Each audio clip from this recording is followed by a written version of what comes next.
لقد صدق الله رسوله الرؤيا بالحق لتدخلن المسجد الحرام إن شاء الله آمنين محلقين رؤوسكم ومقصرين لا تخافون فعلم ما لم تعلم فجعل من دون ذلك فتحا قريبا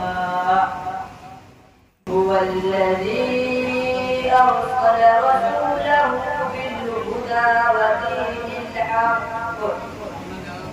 بالهدى ودين الحق ليظهره على الدين كله وكفى بالله شهيدا محمد رسول الله والذين معه أشداء على الكفار رحماء بينهم تراهم ركعا سجدا يبتغون فضلا من الله ورضوانا سيماهم في وجوههم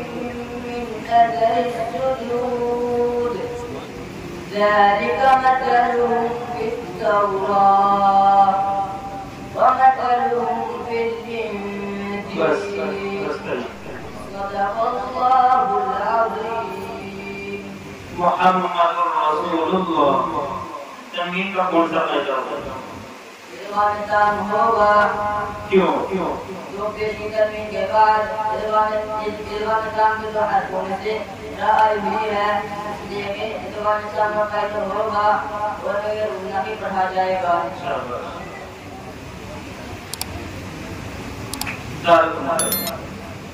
दाल का मतलब जबान की जड़ और तनावलिया जबान की और तनावलिया की जड़ जय